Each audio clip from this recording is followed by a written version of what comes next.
Okay. There we go. All right. It's Ash Playsted here. Yeah, the Mind Method founder. I've got with me a very special guest today, a man that I've met a few months ago, but have admired from a distance to a degree for quite a while, who I'd like to introduce. We're going to have a chat about memory and its relationship with mindset and everything else in life.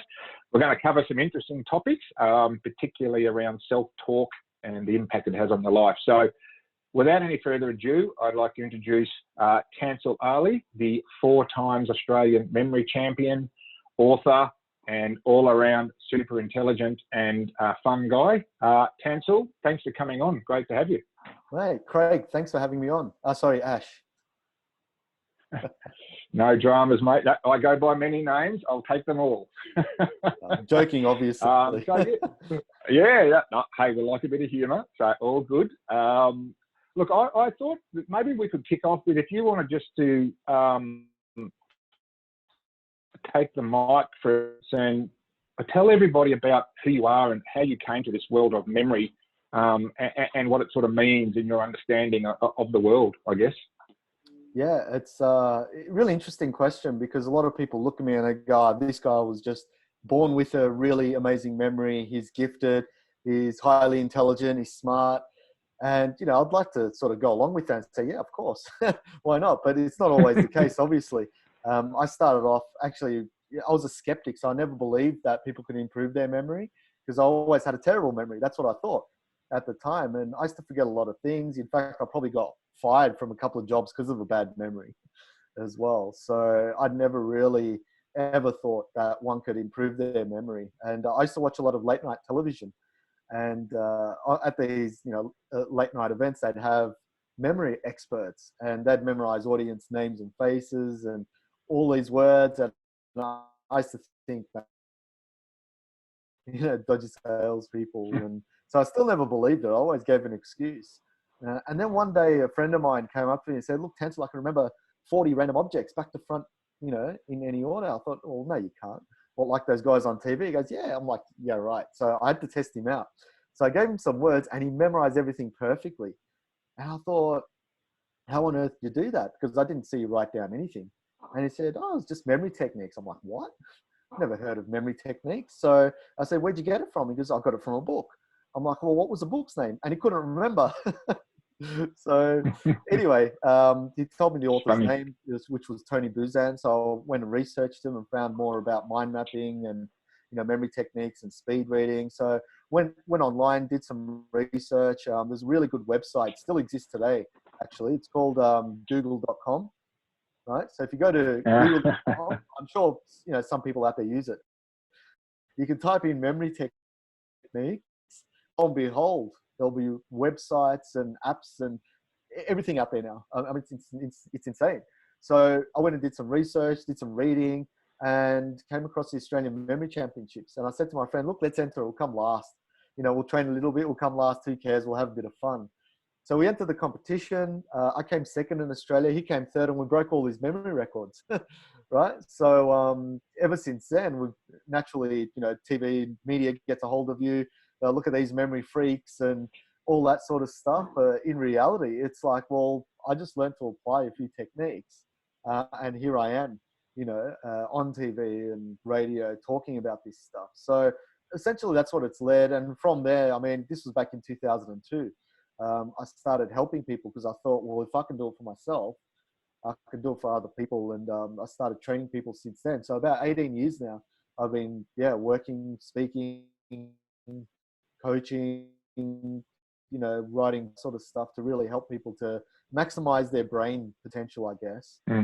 So that's my story in a nutshell, I guess. Yeah. Yeah. And look, it's a great story. And I know one of the things we've spoken about before, Tansel, and I know that it's really important to you, is I don't know what term that you've used, but almost like winning competitions is fun.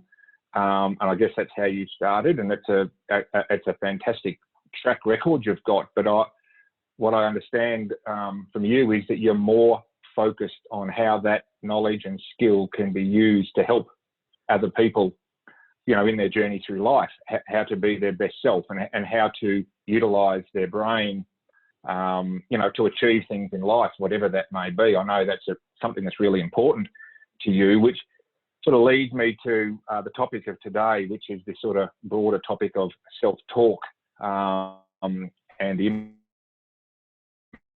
impact it has. It's something that I'm super passionate about as well, of course, but from your perspective and how it relates to your memory training, perhaps you'd like to tell us a little bit about, the positive and negative effects that self-talk have in people's life, and how you've gone about using that knowledge with helping people. Yeah, that's a really good question, because a lot of people say, "Oh, just think positive," and all that, but there's so many deep underlying things going on that we've got no idea about. And I had no idea about, because I'd suffer from this all the time. I've always been making these negative stories in my head, even though I'd think I'm all good, right? And I'd suffer from it, mentally, and so had anxiety and all these other things. So what memory actually taught me was that, for those people that don't understand how memory works, it's not all repetition, right? In fact, it's not repetition at all. It's about creating stories in your mind,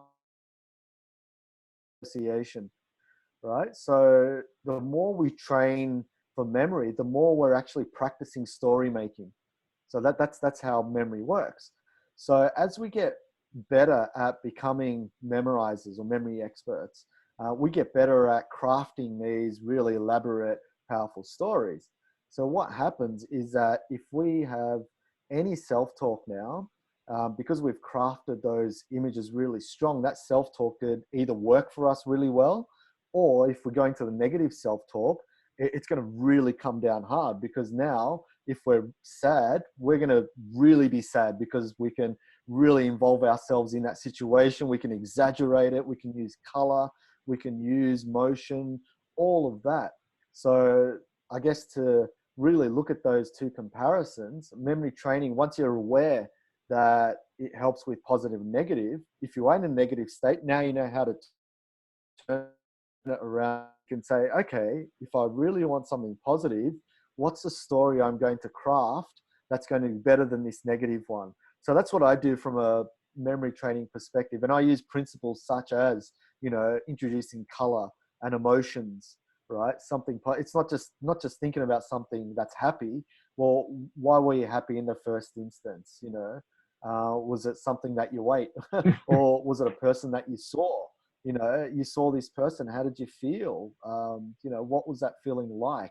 What sort of words came to your mind as you're feeling happy? So there's so many questions going on. And the more and more you feed that happy story, the more, away you get from that negative one as well. So that's how I was using memory to get rid of or minimize that self-talk, or use it to my advantage with the positive one. Is it something that you think is particularly relevant right now? Like I'm thinking that what's going on in the world, and there's always adverse circumstances, either at an individual level in people's lives, or currently now with this collective adversity, this pandemic that's flowing through to all the economic and isolation and job losses and all of the things that are emanating. How important do you think understanding self-talk and memory is to not just deal with, but also to plan a way forward from this adversity? I'm interested in your thoughts. Yeah, good question once again. I always try and put things out on paper, or at least have them in front of me. So I say, okay, what are the facts now, right? Always try and use the facts. The facts is, the world's in a pandemic.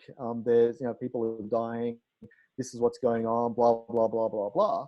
I lay it all out there. What am I in control of?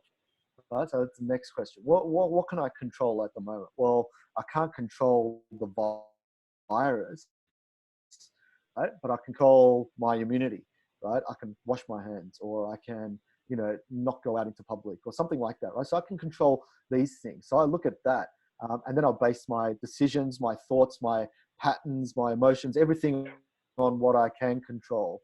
And it's something that you see a lot of now. People saying, look, I can only control what I can control. I often see it a lot in sport. So it must have trickled down into sport a lot, into football, because that's all I hear now. People working on what they can control. But that's what I sort of look at. And if I worry about things that's out of my control, it's just going to get into a massive spiral of fear and anxiety and all this stuff. And that's what generally that comes from, with fear of unknown and uncertainty, and brings about stress and all other things. So I try and look at what I can control and just work on that as well, because that in itself requires focus and energy.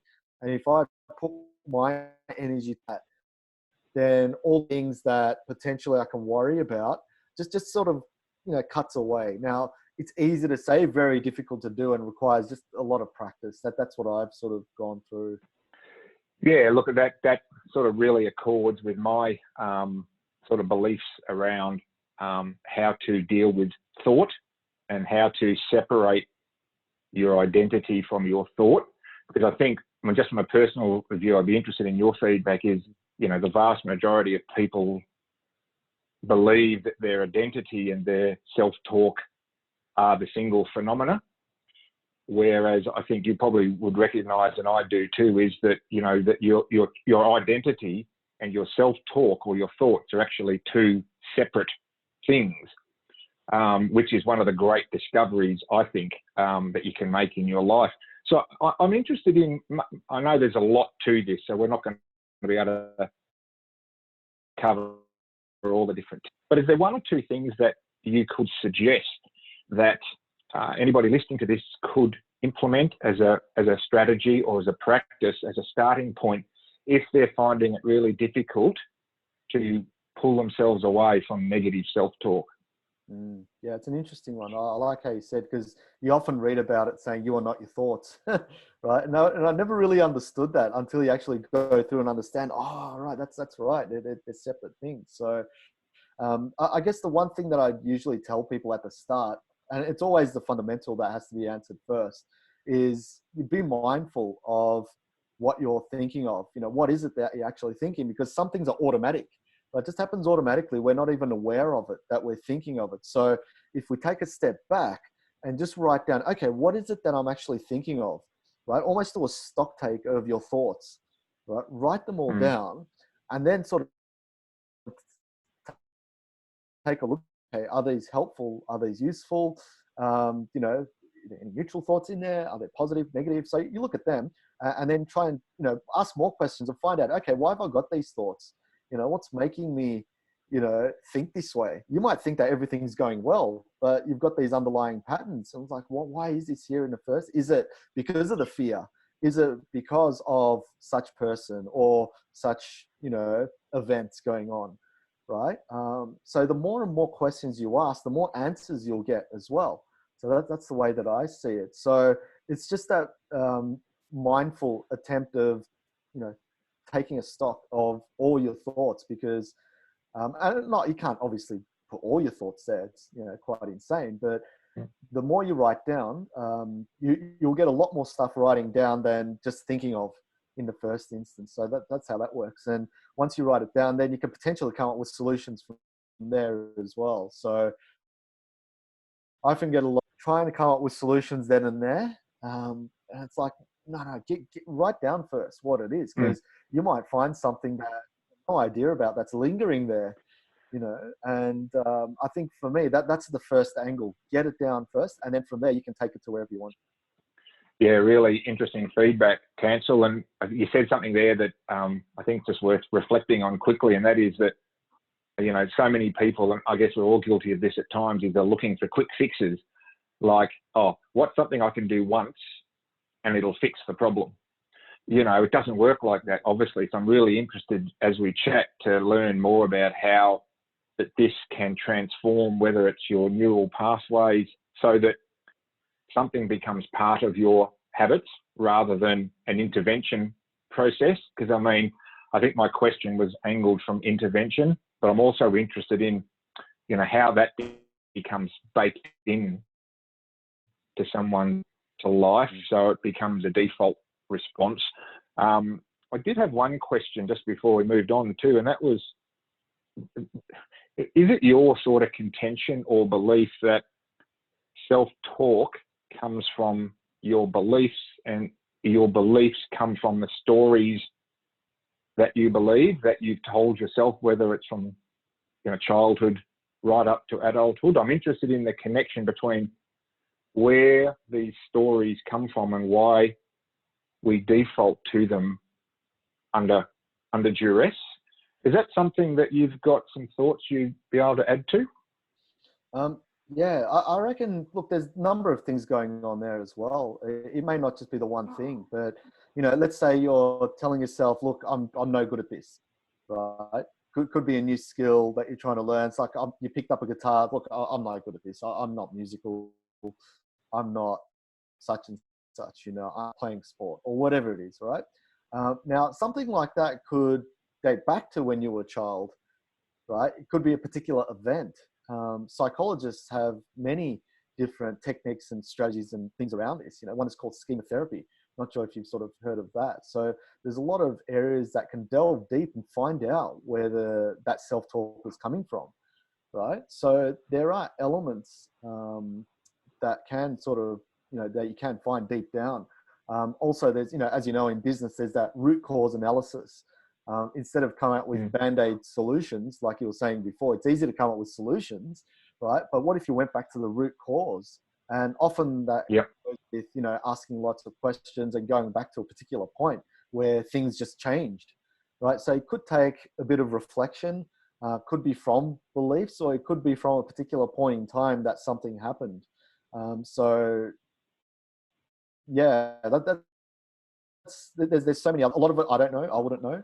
But my wife is a psychologist. She loves this stuff and eats it up. So she tells me all about it. So yeah, she'll probably be able to give you a better answer than that, I guess. Yeah.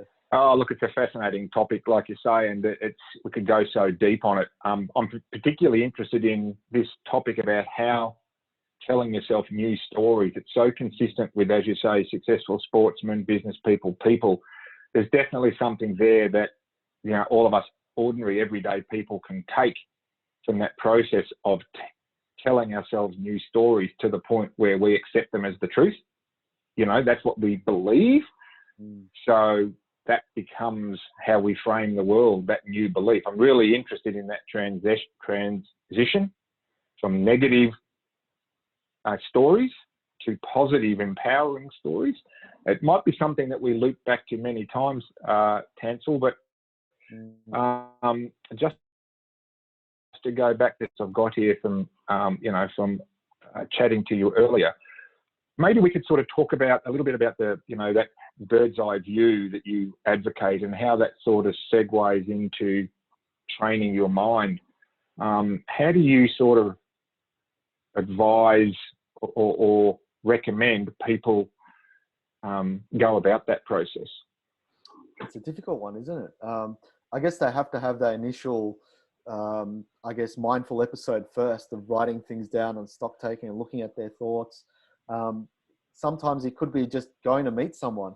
Could be a counselor, could be a best friend, or could be a coach, whoever it is, just so they can, get extracted these things as well. Because often when people come to me, it's because of this exercise. I can extract and ask more questions that they've never thought of. So it could be that they need to see someone for their first point of call, or do it themselves if they can. And then once they do that, then they can look at, okay, what can I work on, right? What can I work on? How can I improve on myself? And, instead of just asking that question generally, all they do is have to look at, okay, what's not going right? And that's why it's great writing these things down, because it's like, oh, well, there's a problem right there. It's right in my face, right? Sometimes it's great when that happens. So, okay, I'm just going to work on this. Sometimes it's not that clear cut. So you're looking for answers, and that's when obviously speaking to people and all that sort of stuff happens. So as a coach, what I do, I try and do that exercise first and get everything out there. So when people come to me with their goals, I'm often looking at their problems as well. So for example, I had one person come to me and say, I want to be able to remember names and, be really well in public and, connect with people. I'm like, that's great. But as we dug deeper into, why they want to remember names, it's because I had a confidence problem, right? It wasn't a memory problem. It was a confidence problem.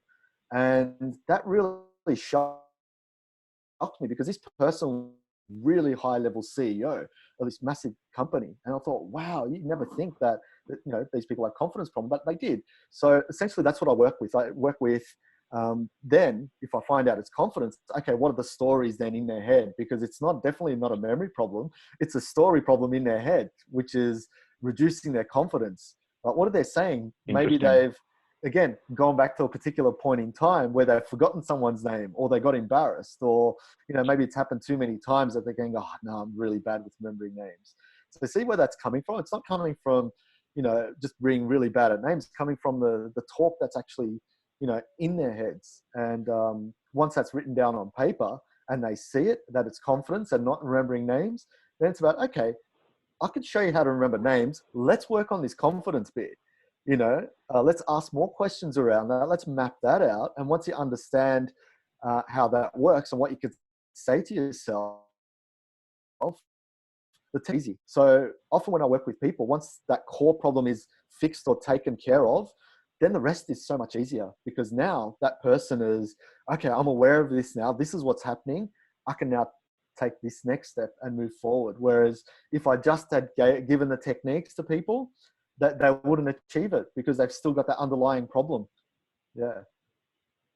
So you've got to do a bit of stripping back, right, by the sounds of it. So you've really got to get to that core issue. Is that correct? So rather than just paper over the cracks with a technique, you've actually got to do some stripping back to see what the actual problem is, or the actual challenge or obstacle is. I like that one. I'm guessing you work with a lot of people looking to improve their public speaking, because I'm guessing confidence would be an issue for a lot of people, because, you know, public speaking is right up there with death and taxes and everything else is most feared.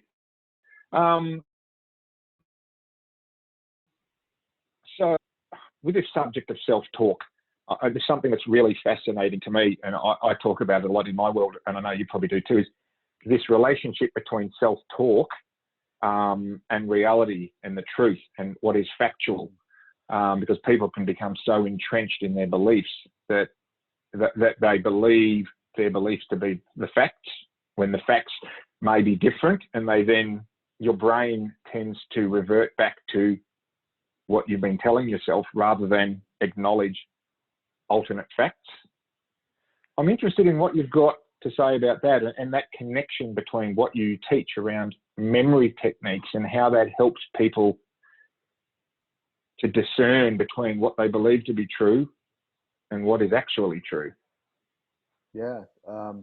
I guess what I try and do is, again, lay it all out. What's true at the moment? Yeah, write it down.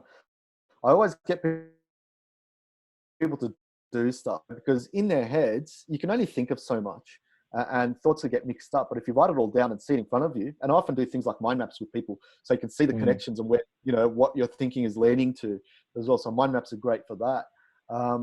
And then I guess from a memory perspective, what I do is I try and connect, okay, these stories that you're telling yourself, where is it coming from? Right? Where is it actually coming from? And if they can't really answer it, then it could be that the story is essentially made up, not from fact, right? Whereas if they can tell me where it's coming from, then that would mean that essentially there's a source there, right? And that source is, most of the people aren't going to naturally lie to themselves, right? So that source ends up generally most of the time true, unless they're constantly believing a lie, right? Which could potentially happen for some weird reason. You know, they've got narcissistic family members or whatever, or friends and stuff. So these things do happen, or they're just psychopaths. So yeah, thought patterns out, I don't really want to go into. Yeah. So essentially that's what I try and do. Again, I like to break up things so you can actually see it, you know, visually. Yeah. And then once you can see it visually, you can sort of work from there and ask more questions. And then, like I said, get to the root cause of what's going on.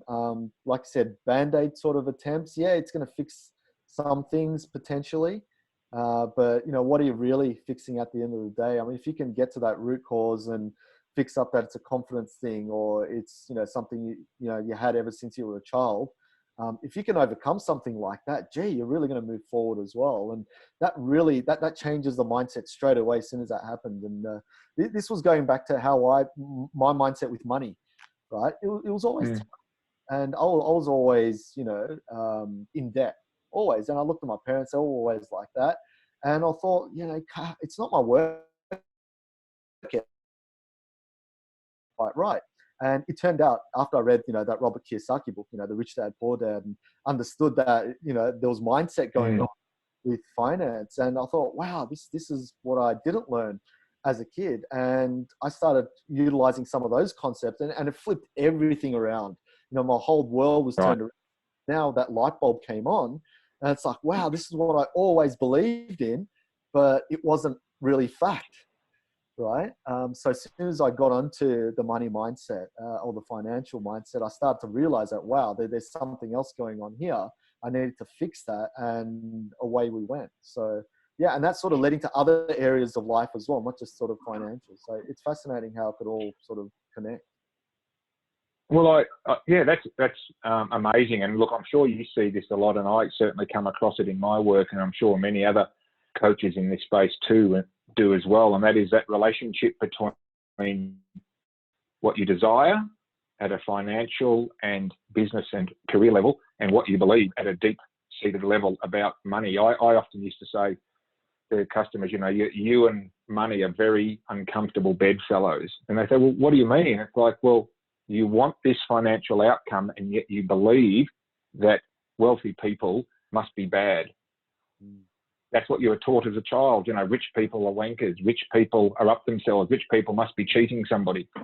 When that belief is rooted deeply, and then at the same time you're trying to push ahead financially, until you have someone like you to point it out, or something happens in your life to trigger it, it's a really interesting thing. But they're all rooted back to this self-talk. So, one of the things I wanted to ask you is, do you believe with your techniques and knowledge that self-talk can or should be eliminated? What's your thoughts around the,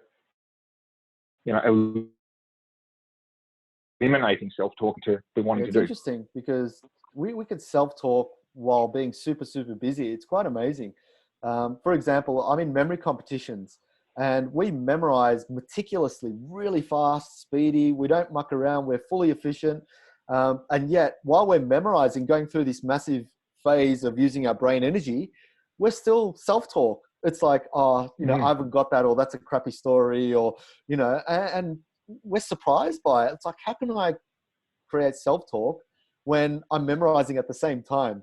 So it's quite phenomenal, right? So yeah. it happens. And I think, look, if it's there for a reason, there must be a way we can utilize it to benefit us as well, right? So can you eliminate makes it? sense. Maybe, I don't know, to be honest. But what I try and do, well, if it's there, why not use it for our advantage? So that's how I see it.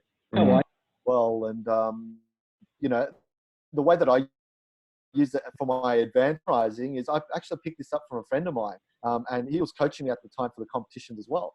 And he wasn't a memory coach; he was just a performance coach essentially. And he said, "Look, when you're memorizing and you come across those numbers or cards, whatever you're memorizing, that the story is just not strong enough or quick enough, because remember, we have to make powerful stories. If we don't make powerful stories, we'll forget."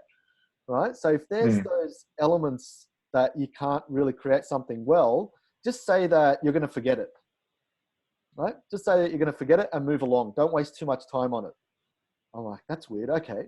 So anyway, so I did that, and there's not many that we actually do forget. So we do really well, but one or two of them, because we memorize, say, for example, in rows of 40 digits, right?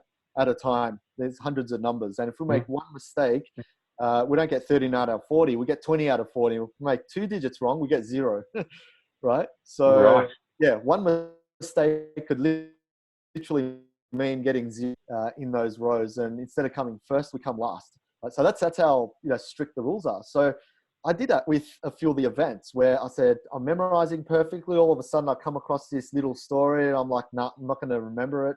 I'm going to forget it, move along. And it's almost like reverse psychology. When you're doing the recall period, you go, hang on, I came across this particular scenario. I said I was going to forget it.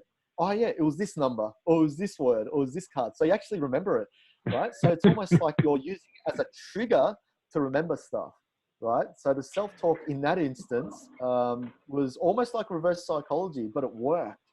right? So that was the So powerful way. Now, I instead of, I like could have that. used it differently. I could have used it as in, I'm not going to remember that, or that was just a weak story. I could have told myself something different, right, than what he told me to say, and I would have missed it, right? So I reckon we can use tools and techniques that work rather than, self-talk saying, oh, I'm not good enough. Well, okay, you're not good enough. What else can you say, instead of I'm not good enough? So, Yeah. Well, yeah. it's an interesting one. And I think people talk about fear a lot. And I know fear is a bit of a big subject, but this whole mindset of fighting fear or beating fear through force of will, I've personally never believed that you fight fear. You move past fear.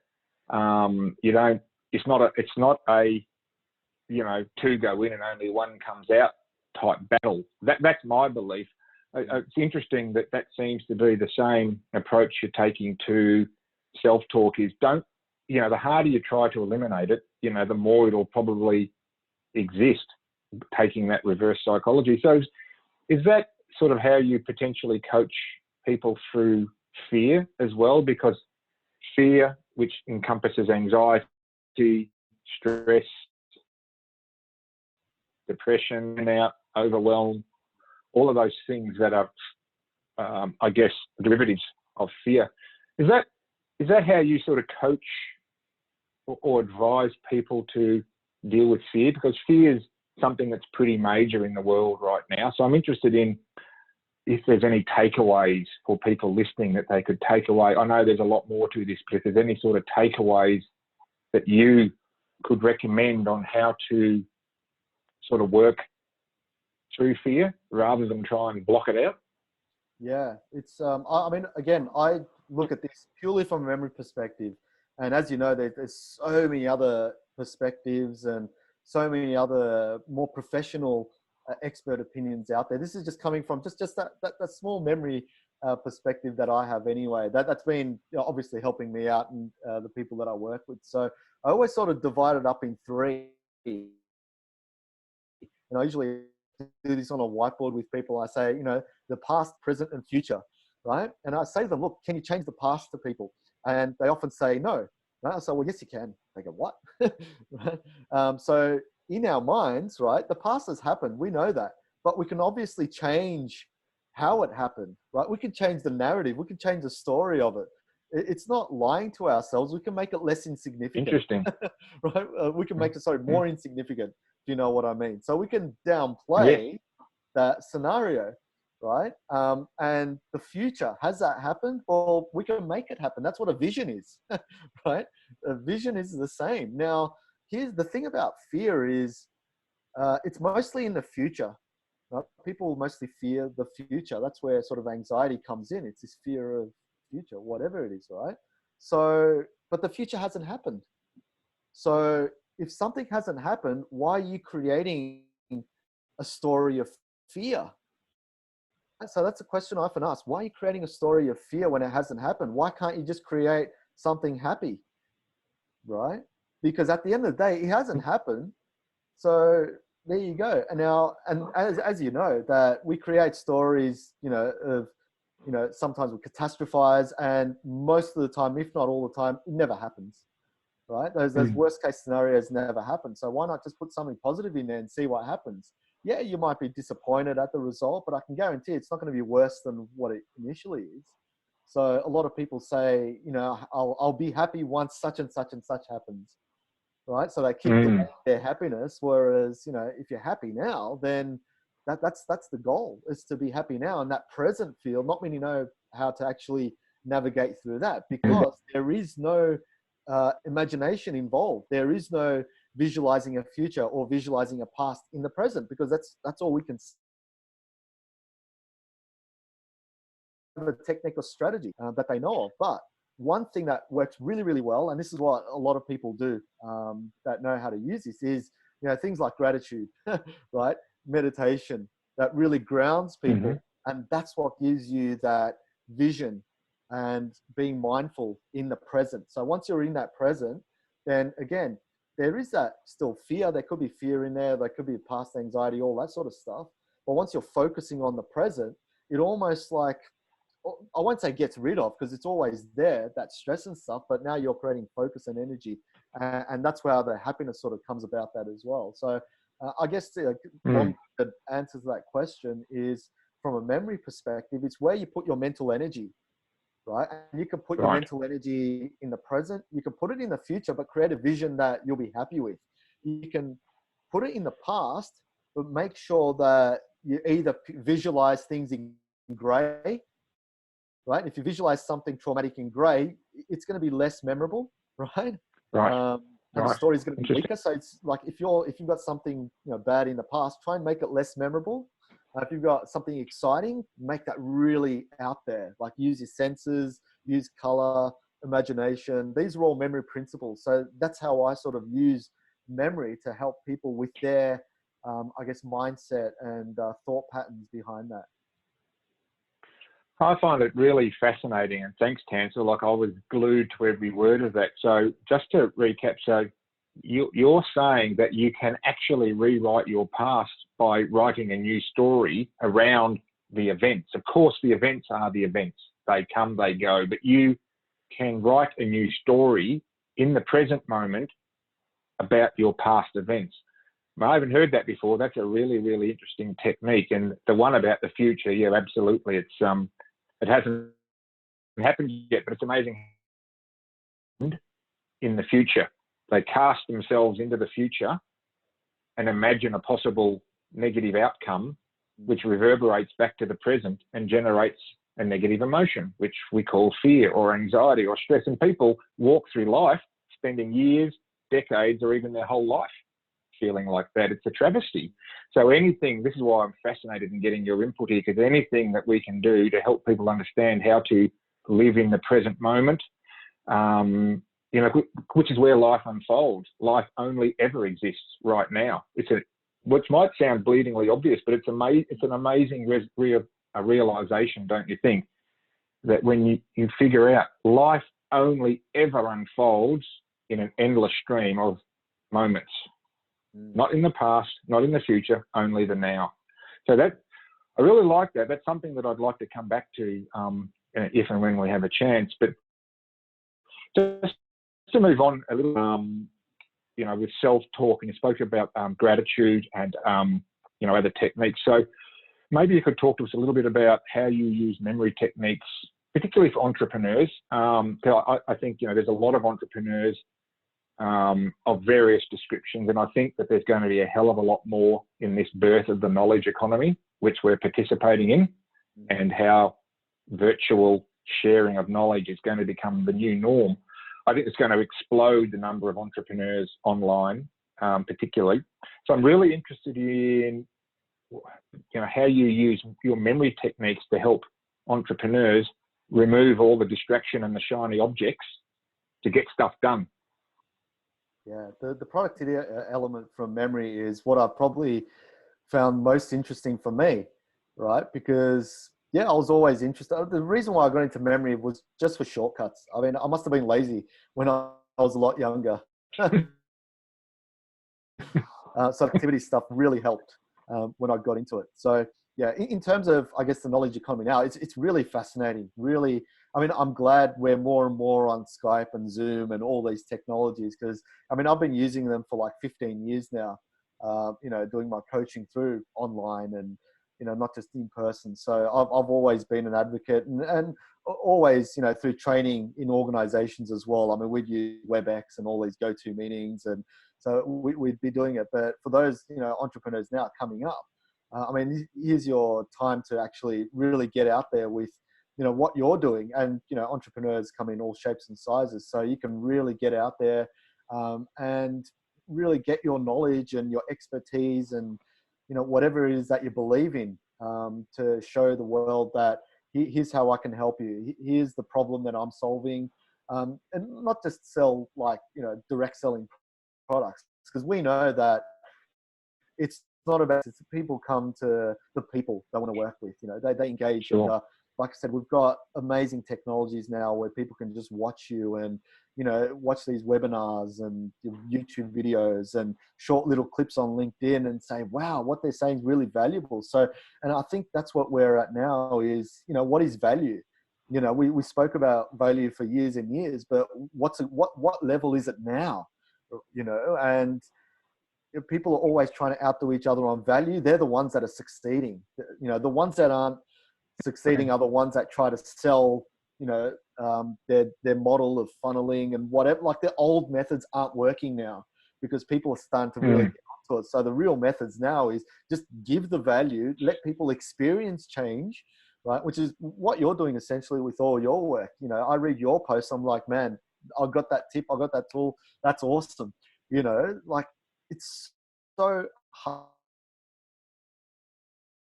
short and simple around, right? But it's hard to make things short and simple. So we're getting into, I guess, there's the skill set of really passing on value.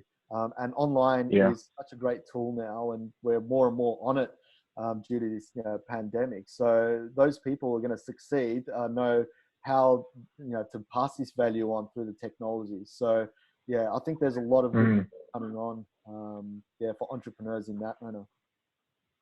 Yeah, look, I agree with you wholeheartedly, Tansel. I think it's a fantastic time to be alive. It's a fantastic time, you know, to be able to get out there and not just share your knowledge, but actually use your knowledge to help someone solve a problem. Because ultimately, that's, you know, the ultimate outcome is that, you know, people that have the problem that you can solve, get your message out there, and then the people that have that problem and can see that you can solve it will come to you.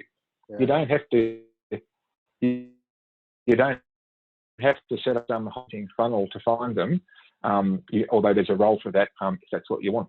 Just as a quick question, so is there one or two, not just phrases, that might be not the right way to put this, but are there one or two things that even budding or newish entrepreneurs can do around the self-talk? Because I think, you know, particularly as an entrepreneur, particularly with the whole working from home situation, people have got a lot of time in their own heads. They're talking to themselves a lot. They're imagining a lot of things, and a lot of that's good stuff. Some of it perhaps negative. But so for entrepreneurs getting stuff done around productivity, what are the one or two sort of primary self-talk tips that you would give to an entrepreneur to help with productivity and self-talk? Funny you mentioned that, because the previous chat from our chat was with a mate who had that same issue as well. So, so really interesting you mentioned that. Now, sometimes, I mean, from my knowledge anyway, from working with a lot of entrepreneurs, they got a lot going on, right? Some of them, like, I won't say all of them, but they've got a lot going on. So whether it's building a website or whether it's, you know, selling stuff or connecting with people, there's a lot of things to do, right? So what I try and do is, again, go deep into that, you know, entrepreneur and find out, okay, what is it that you're really trying to solve? What's your story? And again, this gets back to the memory stuff, right? What's the story you're trying to pass on to people? What are you saying to people, right? At the end of the day. So if you believe in your product or service, you know, what is it? What is it that you believe in about it? So again, trying to answer those fundamental questions, because if you can answer those, then again, you can then communicate in different ways. Now, it seems easy, but it's actually quite difficult to do, because I did the same exercise before. I asked the question, well, who are you trying to help out with these, you know, with your products? And they said, everyone. I'm like, no, you can't help out everyone. Who's it really trying to help out? You know, what are their pain points? What's the element? And then what's your story around it? Because it's the story that connects people, not the facts and figures of what you're trying to do. Don't give them numbers and, you know, all of that stuff, testimonials, or give them a story. So work on your particular story. And you know, if you want to build a strong story, the memory principles are use senses, you know, use your senses, you know, use taste, color, touch, all that sort of stuff, you know, use imagination, you know, how do you build that story up so people can be really engaged by it? You know, can you use fictional characters? Can you use real life characters or people from your past? So it's about developing your story and getting that story up, because people connect to the story. It's pretty much the same as, because I run TEDx conferences in Melbourne, right? And those speakers that make it to stage on that circle, they've all got a story to tell, right? So for example, we had someone talk about diversity. Now, anyone could talk about diversity if they have the knowledge, right? They can give me the processes, models, all of that. But I'm not looking for that. I'm looking for that person's story. So what this person did was deliver, how they came about, growing up in Australia, and what were their challenges and how they came about getting into diversity from there, right? So people want to follow personal stories rather than here are the benefits of A, B, C, and D. Don't give me the benefits there. Give the personal story and then connect that to everything else. So I guess from a memory perspective for entrepreneurs, that's a nice little productivity hack. And why I call it productivity hack is once you work that out, then the communication and everything else happens really well. Like, it's a lot easier to get your message across, so to speak. I love that. That Tansel. I hear the word stories a lot. So obviously there's other things that you do to improve your memory other than just stories. I'm aware of that. However, I see a very strong thread through all of this around self-talk, around stories. And obviously that applies to how you represent yourself online. People connect with the story. People want to hear the stories. You need to be able to tell yourself certain stories to create certain emotions and certain beliefs. So I'm really fascinated by the connection between how you first came, obviously, to learning to improve your memory through creating stories around whatever the subject matter is, whether it's numbers or, whether you wanted to give an example of that, because I have heard this before. If you wanted to give an example of a good story versus not having a good story and how that affects your memory, that what might be interesting for people. And then I would like to perhaps finish up by getting a couple of thoughts from you on how you practice gratitude and where you feel gratitude and memory and self-talk all intersect in a positive way for people. So they're my sort of, if you've got an example of a very quick story that you would use to try and remember something, that might be pretty cool. Yeah, I'll try and go by the same principles. So what makes a strong story is, again, if you're using something that's highly visual, if you're using something that's involving movement and color, that's it. So for example, right, if I wanted to remember to take the bins out, we'll start with something basic, but we'll incorporate the elements in there. Now, a weak story would be, okay, remember to take the bins out. Now, why is that? Because that's just a statement. There's nothing really that visually involved. You might visualize it, but it's just it's almost static, a statement. Now, the opposite of that, right? Visualize yourself walking out your driveway. Maybe you stumble on a rock or fall down or something like that on your way to the bin. You've created a little drama. You picked up the bin. It was really heavy. It stunk. There was a dead rat in there. I don't know. You can see how I'm involving the senses. I'm involving. You've seen me take the bins out, obviously. Yeah, I mean, I've thrown out so many dead rats because the cats have just brought them straight to the house. But, I've got my own personal experience, and you can add your own personal experience in there, which will heighten the story. So, yeah. So, and that's what this is a classic example of speed reading, right? Because a lot of people want to improve their reading.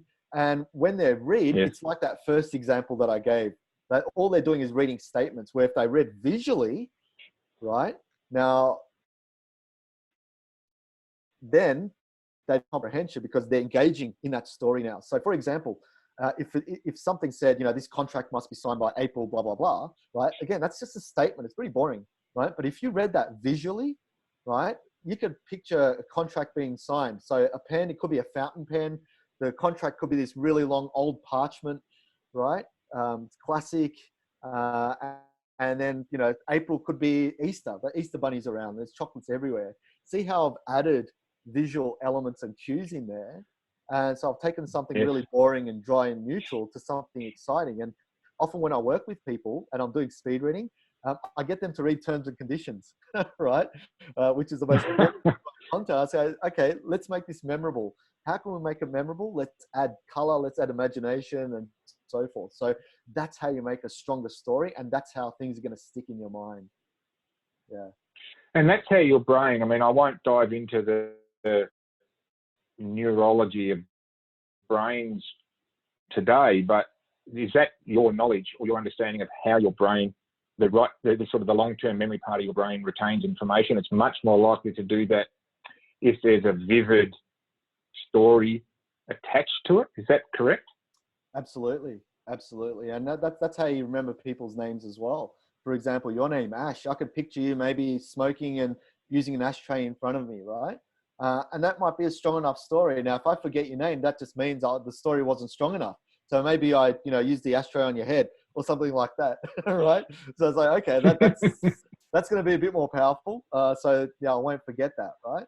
So it's just making the story stronger each time, and the brain just connects to it, right? I'll give you another example. When we're reading, right, we're reading, and then we go back and reread, right? Have you ever done that? Where you go back and reread? Right? Yes. Happens to almost everyone, right? When we're watching a movie, right? We're watching a movie, do we and rewind, every 10 seconds, right? No, very rarely.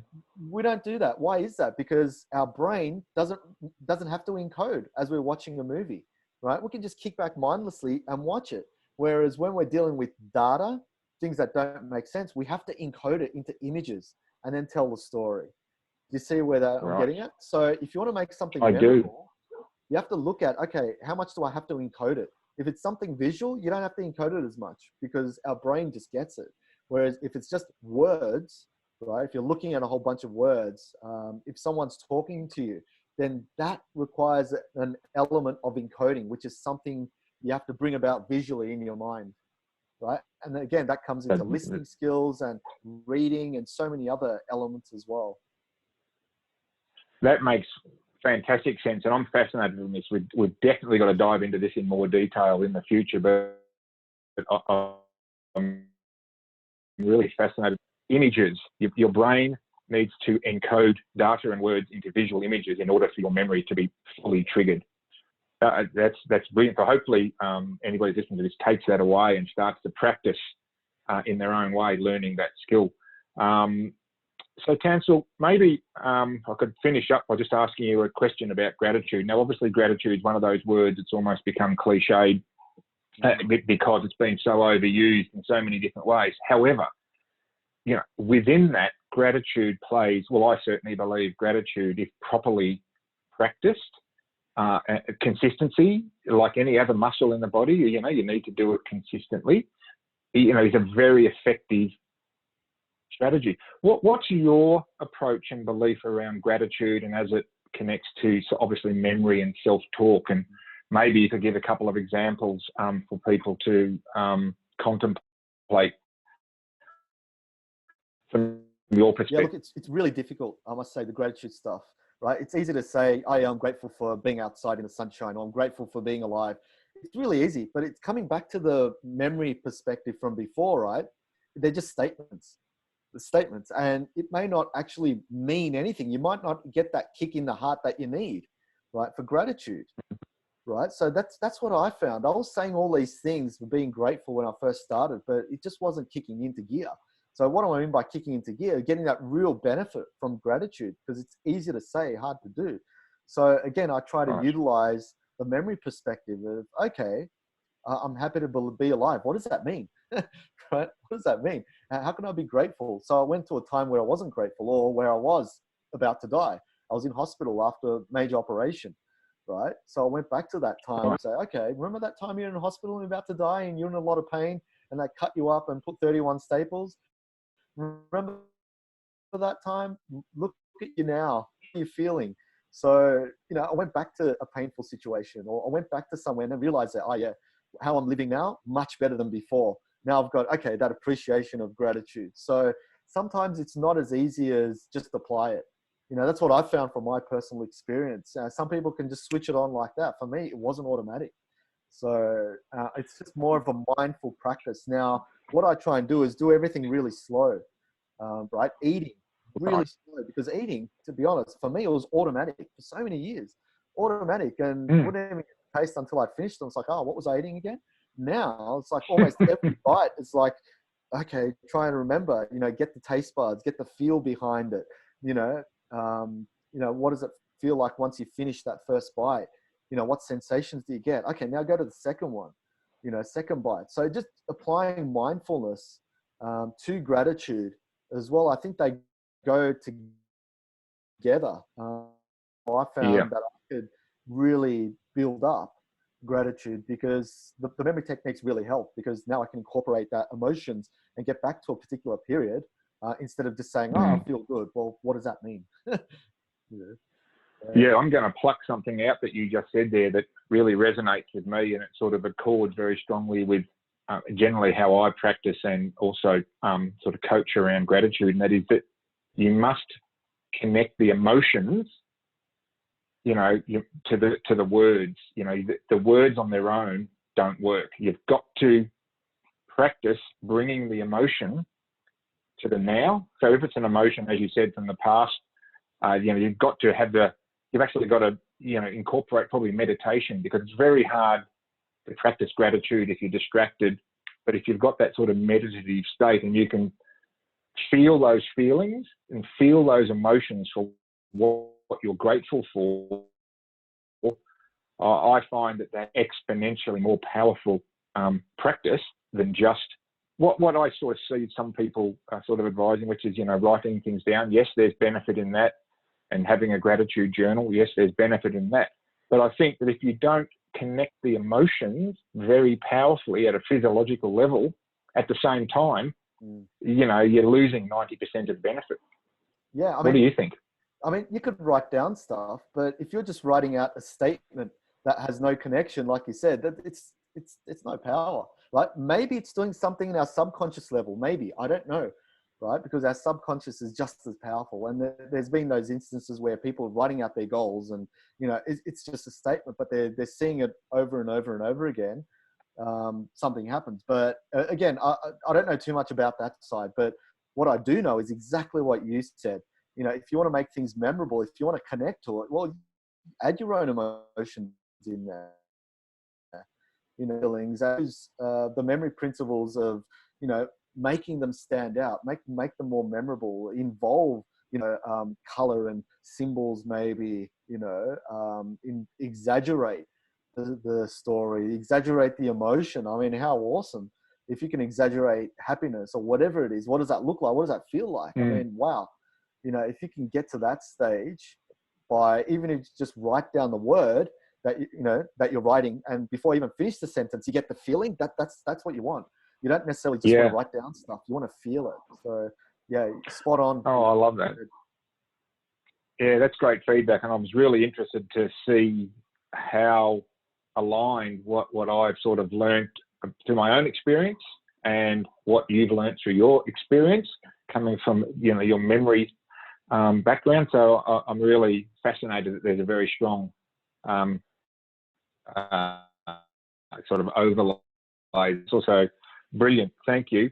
I guess I'll probably just finish up by maybe if there's any one or two things that you want to add, or any one or two sort of takeaways around self-talk at a actionable level. That'd be really helpful. If not, no problem. But if you've got a couple of things that you thought would be a base starting point as actionable things to do around memory practice and self-talk, that I'd welcome them if you've got them. Yeah, look, I always say to people, just write down first, what are you thinking? Do a stock take of your thoughts. Could be just negative ones, could be positive, but either way, you're not going to write down your 70,000 things you think of in a day, but you're going to write down and see what there is to work on. And then if you do have something negative, try and question it further. Like, where's it actually coming from? Is it true? Ask these questions and find out what's going on. Ask people that like yourselves, that are experts in the area of mindset and self-talk, and understand that there could be more questions that you don't even know of, right? So it's connecting. It's so easy to connect with people these days. So that's what I'd say. True. Go and connect and talk to people, get some answers. If you want to, I guess, not get rid of self-talk, but if you want to better it, try and, I guess, use the memory principles as I talked about earlier to make the story better for your positive ones, and then make the negative self-talk weaker by visualizing them in gray, right? Because if you visualize something in gray, even extract yourself out so you're viewing it from a far angle and make it small, what's going to happen is it's going to sort of almost die down in insignificance. So depending on what it is. Obviously, if it's massive trauma, you're not going to be able to do that. There's going to be other strategies around it. But if it's something like, you broke a fingernail or whatever, I don't know, potentially work for that. Did something to you, you got really upset, right? Well, you look at it and you say, well, can I control it, right? And again, one of those things that you write down, can I control this situation? Can I control what they said to me? No, I mean, they're idiots, right? What can I control, right? What can I control? So there's a lot of, I guess, questions and all that sort of stuff to take care of. And from a memory perspective, building up that story that you're telling yourself and moving from there. Because as you mentioned, once you start working on that story involving emotions, it can really take you to places that are different. Like I said, with my own personal experience of, getting into memory, I always thought I had a bad memory until I actually tried it. And I thought, wow, I didn't think that you could improve your memory, but that wasn't the truth, right? It's just how I felt because of my previous experiences. It wasn't the truth though. And the truth came out once I actually applied the techniques and it worked, right? So for how it's of my life, I thought, no, I've got a bad memory. So yeah, identify what's truth and what's not, ask those questions, use those memory principles. And that's just a good start. And obviously seek those people that, have some answers as well, because there are experts in the field. You don't have to reinvent the wheel. And probably the final one is don't go too hard on yourself, because, we're all going to make mistakes. We're all going to have down times. Forgiving oneself is a nice little thing to do as well. So yeah, if you muck up or there's mistakes and failures, just let it be. Just, move along with it, because that's how we're going to learn and grow. Yeah. Thank you so much, Tansel. I really like those. I mean, I really enjoy that or like that vision I've got in my mind about the negative experiences, paint them in grey, and the really positive vision and experiences, paint them in vivid colour. I mean, that sort of, for a man who, I sometimes have a bit of trouble visualising things. I think that's a really easily deployable and actionable strategy. And of course, our brains tend to be prediction machines, right? They predict the future based on past experiences. So I really like what you said about the fact that you came to memory no more special than the next person. You didn't have any particular, you didn't have a triple degree and some sort of track record that said, I've got a brilliant memory. You came into it quite skeptical, which just proves, I think, that anybody with the right approach and guidance and some effort to practice can achieve not just a great memory, but what's more important, what a great memory gives you, which is control over your self-talk, control over your emotions, and ultimately control over what your life looks like to a large extent, and how you deal with adversity through that. So that I really appreciate the tweets. It's far from our last chat. So thank you for coming on. And anybody listening, definitely connect with Tansel. He's an amazing guy. He's got, what you're seeing today is about 5% of what this guy knows and is capable of, but it's been a fantastic 5% Tansel. So thank you for coming on and, sharing some of your pearls with us. I really appreciate it, mate. Yeah, no, look, thanks for having me on. And you're doing an awesome job too. So I really enjoy following your work. And wishing you all the best. And hopefully, we can have more of these chats. And hopefully people can take out as much as they can from this. So thank you very much as well for having me on. Cheers, mate. Next time.